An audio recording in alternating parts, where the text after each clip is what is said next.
Blockchain e mineração, certeza que você já ouviu esses termos em algum lugar, principalmente atrelados ao Bitcoin. Se você está chegando agora no canal, a gente está tendo uma série aqui sobre Bitcoin, no qual eu vou falar desde a história, alguns conceitos, características. Agora a gente vai falar de blockchain e mineração e depois também, óbvio, como investir na prática em Bitcoin e motivos para investir e não investir. Então eu vou fazer um cruzamento desses argumentos de pessoas muito famosas, muito influentes no que falam, tanto o lado negativo quanto positivo, para você tomar sua decisão e poder entender principalmente os aspectos econômicos e fundamentais sobre o Bitcoin. Então já te faço o convite, se inscreve aqui no canal, ativa as notificações, clicar no sininho, deixa o seu gostei para me ajudar a impulsionar esse conteúdo com muito mais pessoas. @RodCassioli, segue no Instagram, faz pergunta comigo, interage por lá que eu tô sempre respondendo. E tô deixando a playlist aqui para você acompanhar desde o primeiro vídeo do Bitcoin e não se perder, porque é uma construção de raciocínio, então é importante você acompanhar desde o primeiro. Sem mais delongas, bora!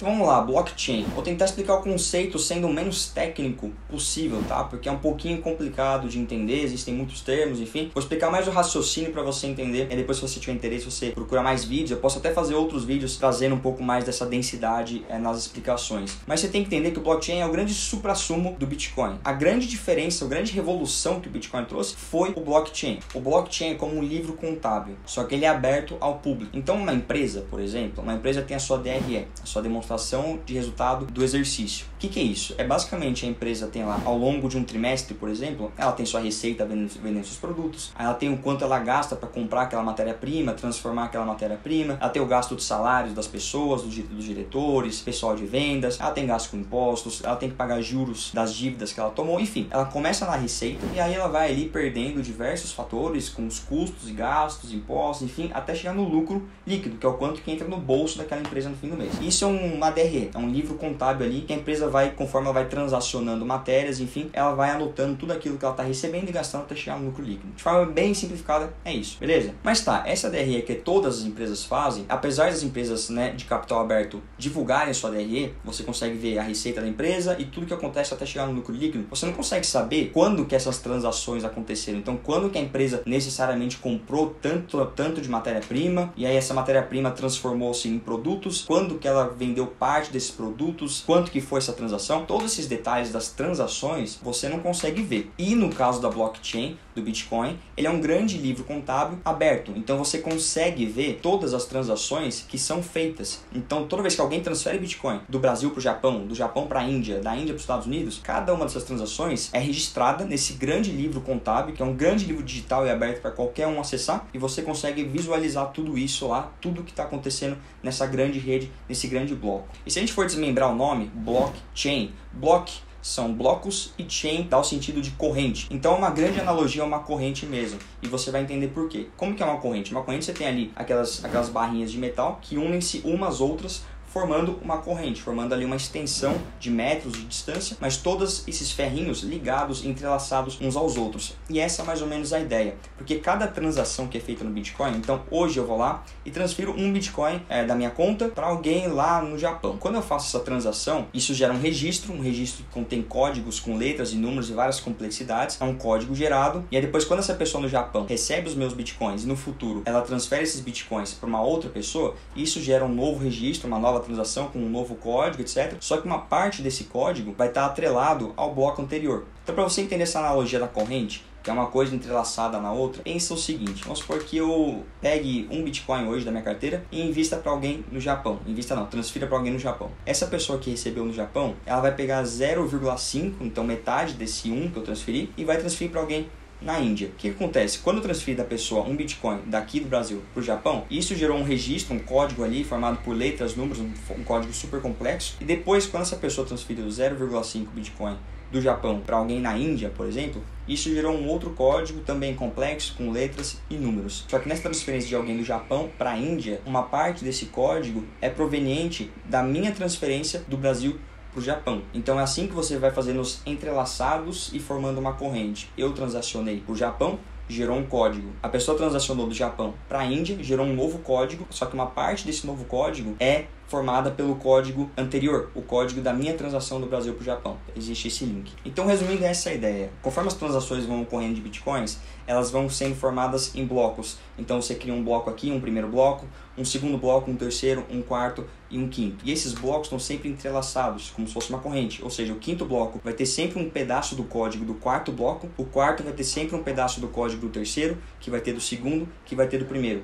Então, com isso, você tem uma extensão, criando uma corrente de blocos, um em cima do outro, sempre com uma referência ao bloco anterior. Por isso que é a analogia da corrente, que sempre os metaizinhos aí vão se juntando ali, vão se entrelaçando até criar a extensão de uma corrente. Então, é daí que vem um dos grandes fatores de segurança do blockchain. Porque se alguém tentar fraudar o bloco 10, por exemplo, a pessoa vai tentar quebrar aquele código do bloco 10, só que aquele código vai estar entrelaçado em vários outros códigos. Então, a pessoa teria que quebrar todos os códigos que vêm na sequência para poder fraudar um único código. Então, isso requer muita força computacional e ia requerer muito procedimento, e o sistema ele é feito para, na hora que isso tenta acontecer, o sistema já consegue eliminar aquilo. Além de que, como eu falei, o sistema ele é feito para incentivar a honestidade. Então, vale mais a pena a pessoa minerar um Bitcoin, a gente vai entrar nisso agora para eu te explicar, do que tentar fraudar. A pessoa vai ter mais esforço, mais gasto de energia, mais força computacional necessária, além de ser algo ilegal, para tentar fraudar, ou seja, quebrar um desses blocos, quebrar o código de um desses blocos, do que ela ser a favor da lei, ou seja, minerar bitcoins e contribuir com o sistema, fortalecer o sistema, que ela é recompensada por isso. Então, é um incentivo à honestidade através da mineração de bitcoins. E o que é essa mineração de bitcoins?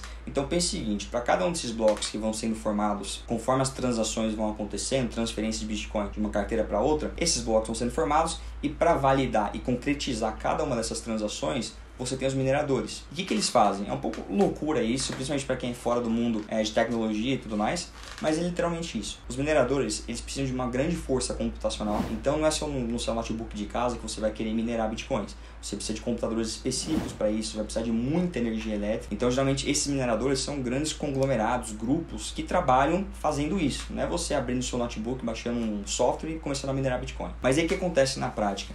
Eu, Rodrigo, vou transferir bitcoin para alguém, outra pessoa vai transferir para outra pessoa, e isso vai criando transações ali na rede. Essas transações precisam ser validadas e elas precisam ser concretizadas. Para elas serem concretizadas, precisa se resolver uma fórmula matemática extremamente complexa. E é isso que esses computadores de quem minera Bitcoin vai fazer. Eles vão ficar rodando ali todo segundo, gerando e tentando resolver essas fórmulas matemáticas extremamente complexas, e quem conseguir ali desvendar a chave daquela transação, daquele bloco, vai ser recompensado em bitcoins. Então, basicamente, esses mineradores usam sua força computacional, essa grande capacidade energética que precisa, para resolver essas fórmulas matemáticas complexas. Resolvendo essa fórmula matemática, a transação que foi feita, aquele bloco de transações que foi efetuado a cada 10 minutos, ele é efetuado, ele é validado, ele entra nesse livro contábil público, que é a blockchain, e a partir do momento que ele é validado, efetuado, os mineradores têm como recompensa bitcoins. Eles recebem bitcoins para fazer esse trabalho de resolver a fórmula matemática e efetivar a transação que está acontecendo. O que é importante você saber, que também é uma dúvida que geralmente as pessoas perguntam muito, é que eu não tinha comentado nenhum dos vídeos até agora, porque eu quero falar disso mais especificamente daqui para frente, mas existe uma quantidade limitada de bitcoins que vão ser minerados. Essa quantidade é 21 milhões. Então, quando chegar em 21 milhões de bitcoins minerados, você não vai poder criar mais nenhum. Aí você pergunta, nossa, Rodrigo, beleza, então quando chegar em 21 milhões de bitcoins, qual que vai ser a recompensa desses mineradores? Porque hoje eles ganham bitcoins para fazer a rede funcionar, para efetivar as transações. E quando chegar em 21 milhões, acabou o Bitcoin? Não, porque os mineradores, além de serem recompensados com bitcoins, eles são recompensados com a taxa de transação que ocorre aí naquelas transações que eles estão resolvendo. Então, quando as pessoas fazem transações de uma carteira para outra, elas pagam taxas. Os mineradores ganham em bitcoins e ganham também as taxas dessas transações. Então, quanto mais a gente se aproximar de 21 milhões de bitcoins minerados, vai ter uma transferência, né? Eles vão ganhar menos com bitcoins, os mineradores, e vão ganhar mais nessas taxas de transferência que eles estão resolvendo ali para concretizar os blocos, efetivar os blocos. Então, para fechar tudo isso, vamos fazer um leve resumo de tudo que eu falei para você entender. Blockchain é extremamente seguro, porque ele incentiva a honestidade e porque a rede dele é totalmente descentralizada. Então, o que mantém a rede são os computadores e a força computacional espalhada no mundo todo. Não tem um centralizador, não tem um banco de dados centralizado que um hacker pode atacar e pode acabar com todo o sistema.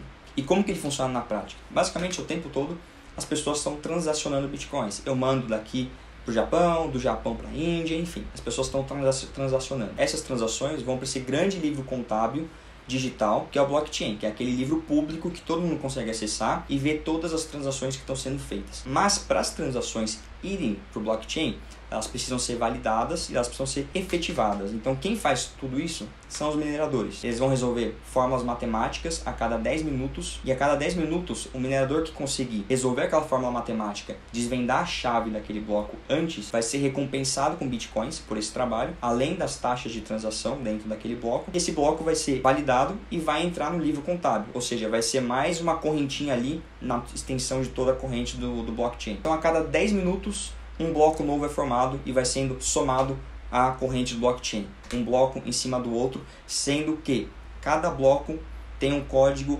pertencente ao bloco anterior. Então o 10 vai ter um pedaço do 9, que vai ter um pedaço do 8, que vai ter um pedaço do 7. Então se você atacar o bloco 7 ou o 10, você não vai conseguir fraudar, porque você tem que quebrar o bloco todo. Todo o que foi feito no blockchain até então teria que ser quebrado para você conseguir fraudar o sistema e poder mudar alguma coisa ali no meio. Fechadíssimo, meus caros. Então é isso, espero que você tenha entendido, principalmente o conceito mais racional, sem muita parte técnica de mineração e blockchain, a importância disso. E agora a gente vai para o terceiro vídeo, explorar um pouco mais de Bitcoin, as questões econômicas e fundamentais, por que eu acredito bastante no Bitcoin, e várias outras coisas que a gente vai discutindo aí. Faço convite para você se inscrever no canal, deixar o seu gostei aqui para ajudar a impulsionar o vídeo. Me segue no Instagram, @rodcassioli. Tamo junto, até o próximo vídeo de Bitcoin e tchau!